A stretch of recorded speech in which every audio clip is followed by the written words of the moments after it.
Welcome to the Get Stops podcast. This is the official podcast of Princeton women's basketball. Big episode this week. You know it's a big episode when we've got Madison St. joining us, and we've got Coach Carla Berube's coming in a few minutes here. Maddie, how's it going? It's going really well. I mean, this weekend was so much fun. I am entering this week with a lot of energy, a lot of positivity, so I'm really happy. Yeah, take me through that senior day. Is it, how did this play out for you guys in real time? It was, such a bittersweet moment. Like, knowing that it was my last game ever at Jadwin, I still can't believe it to this day. I probably won't believe it until my season's over. But then also, recognizing that this is a championship game and that the regular season champions is on the line. So, I obviously wanted to soak in all the sadness about having it being my last day, actually playing in Jadwin. But at the same time, I was fighting to win, and Yale is a really good team, and during the game we were down by 16 at the beginning, and I was like, oh my goodness, we need to step it up big time. So after the game, just realizing that we won and that we became outright champions was amazing, and I had so much joy. I couldn't even think about that it was still my last game at Jadwin. So yeah. And this is a gym where you spent a lot of time over the summer. I was talking to Warren Croxton, our sports information director, and he was talking about just summertime. Every time he would go up to the football offices, every time he'd walk through the gym, he'd see you in the gym. Tell me a little bit about what this summer was like for you. Yeah, this summer was actually pretty hard for me, especially because this past summer was when I was coming back from injury. So I basically had an online internship, and I came up to Princeton 5 days a week, every single day when I could. And I worked out with my athletic trainer. I worked out with my strength coach on the court. And then I also just wanted to get shots up. I wanted to prepare myself as much as possible throughout the summer so that coming back into the preseason and the season, I felt ready.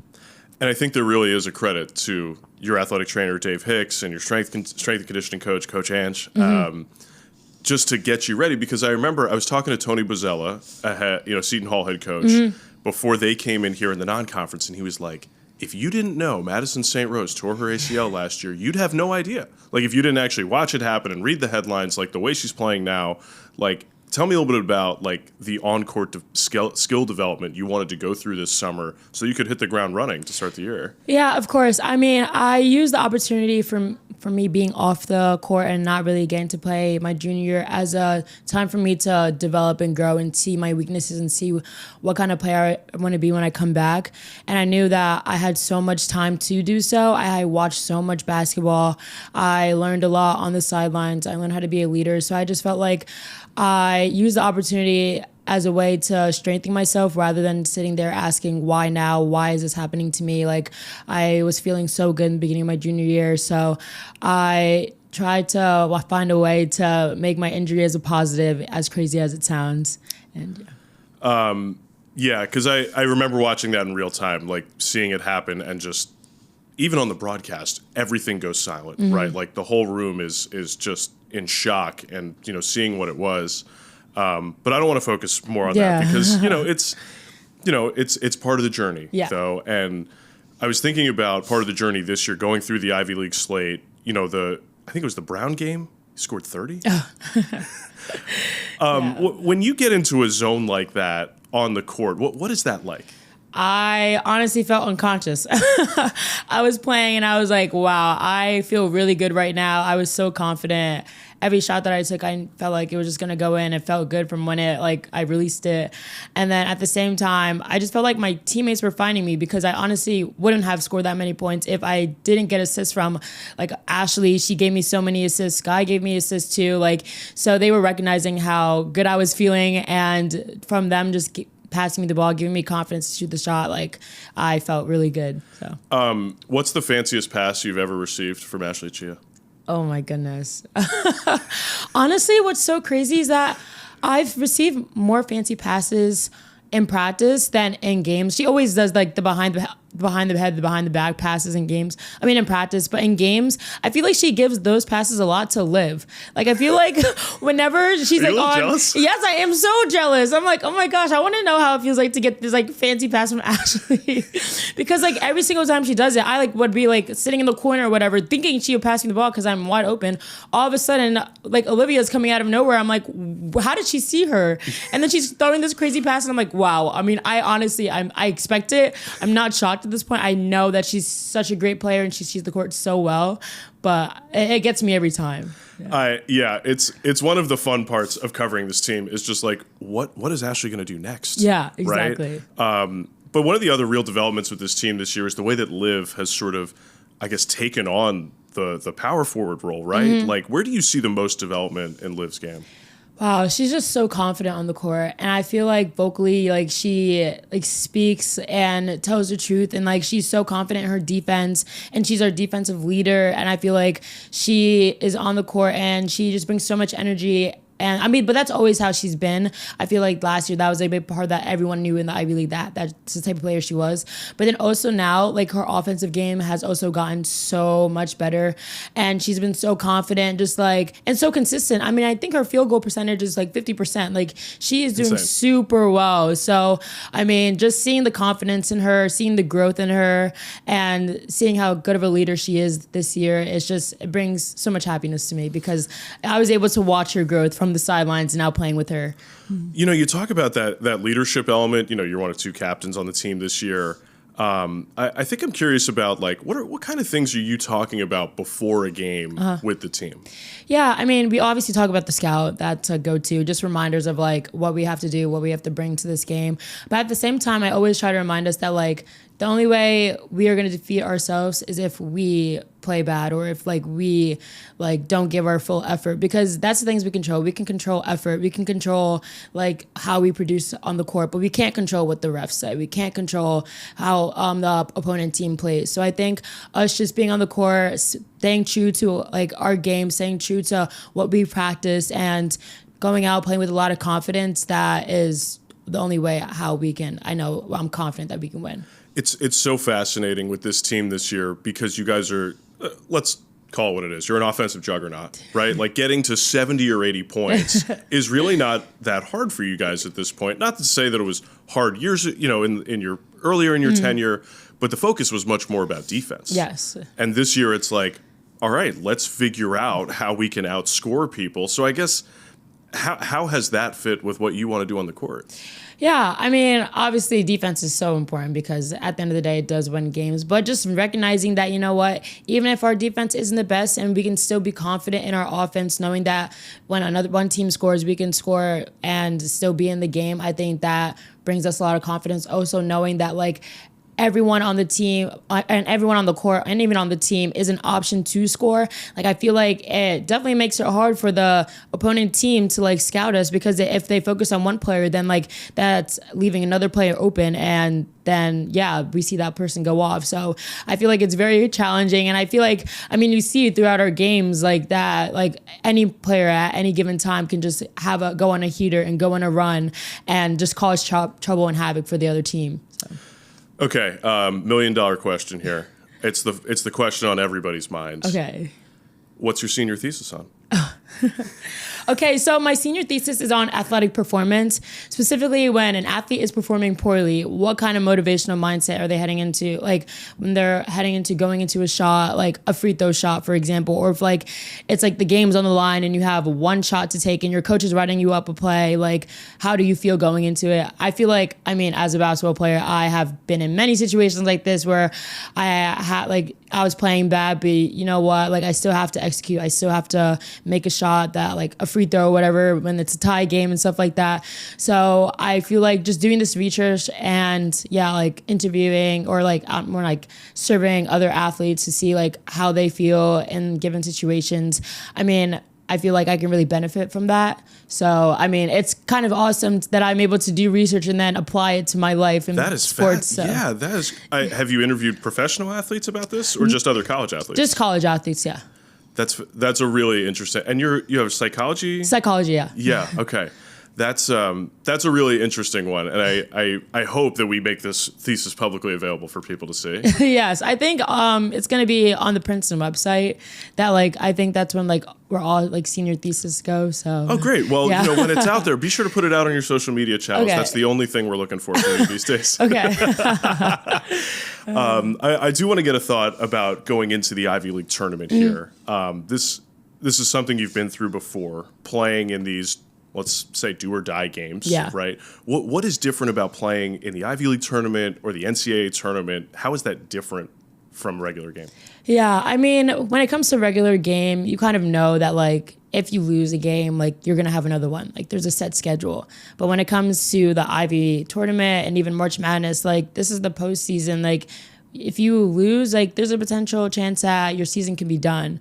So I am coming into this week with like a lot of confidence, with a lot of heart, a lot of passion, just trying to get myself ready and also the team ready to fight. And whatever happens in the game, like I want us to always like think afterwards that like we put our all into this game. And yeah, we know we're gonna be playing the best of the best. Like we were playing Brown, which is a really good team, as our first game, and then we're gonna be playing the 2 or 3 seed if we win and make it to the championship. So there's definitely a lot on the line, and I'm just super excited though because I feel like we're ready and we've proven ourselves through the ups and the downs that like we are a good team and that we can like prove that we should be Ivy League champions. So I'm really hoping for the best. Yeah, it's going to be a fun journey. I'm Yeah. looking forward to taking it with you guys this weekend. Thank you. Should be a lot of fun. All right, Maddie, thanks for stopping by. Yeah, Great to of see course. you Good to see you too. on the Get Stops podcast.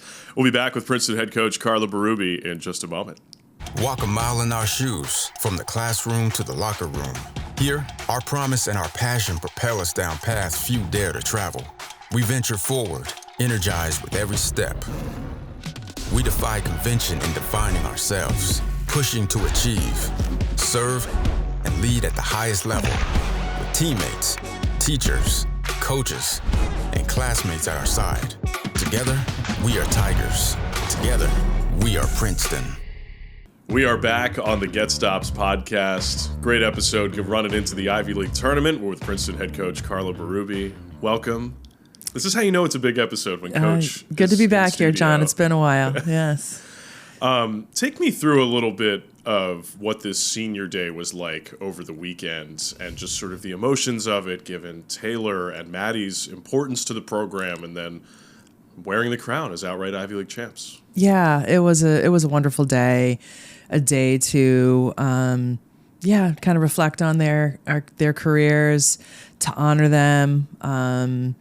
Just put them in the spotlight that they deserve. They both had amazing careers, 4-year careers that are very, very different journeys, but for really impactful journeys as leaders, as just humans in our program, to players on the court, role models, members of the community, everything. I think they really both embody what it means to be a Princeton women's basketball player. So the day was really nice. The game was a little bit of a slow start, and that might have been due to, I think, just the emotions that surround senior day. But regardless, it was a great win and just the culmination of everything. Really, really fun day to honor them. Quite a journey through this Ivy League slate. And I'm thinking about, some of the ups and downs of the season. There's been a lot of positives with this group. You guys play so many tight games in the non-conference. You really get tested once you get into conference play. When you reflect on the 14-game journey through Ivy League play, what comes to mind? Yeah, I'll say, there's been some ups and some downs, some tough games, some games we just had to grind out. Some games that we didn't play, I think, at the level we could have played at. But I think we stuck together. We stayed connected. We've worked on ourselves, worked on things that we knew that needed to turn around for us to play at our best. I think over the course of the season, I thought our defense has gotten better. I think the chemistry on that end has gotten stronger. But regardless of the wins and losses, it's certainly been a lot of fun too. We love the road trips we take and just being together, and then playing in Jadwin in front of our fans is just the best. And I'm glad we could, the end of it, the end of the 14 games, we're here and we're celebrating a championship in front of our crowd. I recognize you've got a longer term relationship with Maddie, right? Like part of the recruiting process for her, I imagine that was a name you were circling right when you got the job here, looking down the road. Tell me a little bit about that recruiting process with Maddie. Yeah, she came, I want to say, just a month into our journey, the start of our journey here. So that was in the summer of 2019. She came with one of her sort of skills coach and her mom, and that's when we met Maddie. And of course, her name was circled, bold, underlined, everything, and just developed a relationship pretty early there. And then COVID hit, and so everything couldn't get out to games this year. But we had a great relationship, and we would do Zooms and Zoom with her parents, and I think it, being down the road from where she lives, she came on campus when we couldn't even meet with her, just to see it again. I think she felt a real connection to this place and to the people here, and I know her mom really wanted her to get a great degree, and so and so we were really lucky to, she committed, the fall of her junior year, which is kind of, early-ish in basketball, and we were thrilled, and and she's had a tremendous, amazing career. No doubt you could project the on-court skill, right? You could see the physical tools when she first walks on campus. Was there a game or a practice or a time once you've been coaching her over the 4-year journey where you could see like it's all clicking for her at this point? Yeah, I mean, even her first year, she started. She didn't actually start for us right away, but she just kept getting better and stronger and understanding, our sort of our values on the court and how important communication is. And I think she had some great leaders around her, right, with Julia and Grace and Ellie and Kate. Like, so I think, she had that support system to really kind of come into her own. And I think towards the end of her freshman year, and I think back, and I'm glad there's that picture, that moment where she gets that stop at the end of the NC State game, right? Yeah. We're in that huddle. We're telling them, this is how we need to they might run this for this player. Here's how we defend it. And she did exactly what we were supposed to do. And so I think that picture in that moment, I think she, things clicked for her. And then she had an incredible sophomore season, and then, just to see her come back from that injury from last season, and she had a great non-conference season, some great games, and then, seeing her put up 30 points against, who was that? I think that was Brown. Brown, right? Yeah. It was just a couple weeks ago. Yeah. Versus Brown, and just everything is clicking. Her shot looks great. She's making, just plays at the rim. She's just really strong. Like, during her year off, she got so much stronger, and so now she's able to just like bully people inside. And it's been fun just watching her journey and her emerging as a really great leader and captain. And really, really proud of her. I remember that Brown game. I think she cooked, right? 30 points. But I think that was also an alumni game where there was a whole bunch of recent alum sitting across from you guys on the bench. And I remember a moment in that game where a Brown guard got trapped on the baseline, and then Ellie Mitchell's jumping out of her seat. Julia Cunningham's, calling out the defensive set. And it's like, that actually makes it a lot harder to play against. Right in front of them. Yeah. Right. When those guys are sitting right there in front of them. And, I just sort of had this moment where I was like, you can really see the through line between every member of the program and sort of how they all embrace the same ideology. Yeah. It is nice. And it's, there's alums there that I didn't coach, but they're so connected to some of the alums I coached, and then they're connected to the players on the court. And, it's awesome just to see just that support. But I think they were all calling a travel, right? She got trapped, but I think the ref was like listening to them as well as us screaming across the court, and I'm sure that was a bit intimidating for everybody. But yeah, it's amazing just that connection from the alums from the 70s, 80s, 90s, until today. So it's a big family. This outright Ivy League title, it's obviously came down to the wire, right? You're waiting on the other result after your game with Yale wraps up. I'm curious what this title means to you, given this group and the journey it's been this year.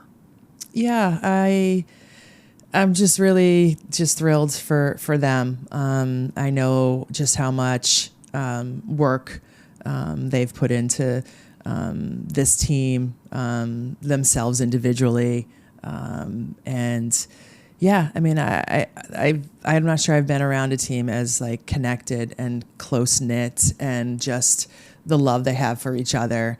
It's palpable. It's something you just want to be around, and you want the best for them, and to see them celebrate on the court afterwards, and putting their hats on, and cutting down the nets, and these are the moments that you coach for, so that you can see the culmination, I keep using that word, but of them as first years like Maddie and Taylor, and then to see them as seniors being able to cut down the nets with this younger group, and how they've impacted them, and for the sophomores who didn't win it last year for their first Ivy League championship, and of course a junior class that's much more a part of that, being juniors, as starters and impactful players, and it's awesome just to see that, and know that we are as a staff a piece of that, and a piece of that journey that they'll take for the rest of their lives. Feels like we've seen some pretty significant jumps for players in the sophomore and junior class. If you could think of, maybe the first day of practice this year until now, who's the most improved player in the program? Wow, good question. I keep going back to Emily, and I think she is just getting better and better, and she's still scratching the surface of, I know, she's becoming a more impactful player this season, but like for her junior and senior year, she is going to be dominant inside. Love, watching just both Grace and Sarah, just getting it now, understanding the game and the pace of the game, and how, just cerebral you need to be. And I think they both have these incredible physical traits and skills, but communicating and seeing the game happening before you, and you have to have instincts, right? You can't just be reactive all the time. And I think they're getting it. I know the two of them are gonna just keep on soaring. So it might not, everything on the court in games, you might not see the improvement that we see on a day-to-day basis. I think those three have just been amazing. Looking forward to the Ivy League tournament. Brown is tough, right? That's the first thing that jumps out, is just their overall toughness, upperclassmen across the roster. And it's hard to beat a team 3 times in the same year, right? So what do you sort of anticipate for the Ivy League semifinal? We're going to get Brown's best game. I know that, they played us tough at Brown. This one here wasn't as close as I know they're skilled, right? They are a strong senior class, so that they're fighting to be in that Ivy League championship. So I know it's going to be challenging, but we're working on them starting today, and excited excited to be in that first game too, to kick off the Ivy League, tournament. And yeah, just looking forward to playing at our best. Right now we are in mid-March. This is like, you need to be playing your best basketball of the season. So I'm excited for our week of practice. Right, we'll take off for Ithaca Wednesday after practice, and can't wait to get there. And I think the Ivy League does such a great job of putting on such a great tournament, and makes it really special for all 4 teams. So excited to get there and get going. Really looking forward to Ithaca in mid-March, are you? Well, they said it's 70 degrees there, so sure. And I think it's going to be nice, just like it is here. I mean, I knew you grew up cold weather, but I didn't realize you were that committed to it. I'm committed to it. I think it's spring here, so let's go. Right? We had daylight savings, so here we are. Right. Did daylight savings throw you off like it threw me off? I woke up yesterday and I was so disoriented. When you have 3 kids, it really throws things off, Jon. Yes. Well, 3 kids and Scooby. We have another one now too. Oh, we have Archie. Yeah, Scooby and Archie. Yeah, we got one. That's nice. We got the first one, Scooby, for the kids, and then Archie's for Scooby. Oh, I thought Archie was for you. No. Scooby needed a friend, so. Okay. Yeah. Okay. Well, it's a full house. It is truly a full house. Yes. Yeah.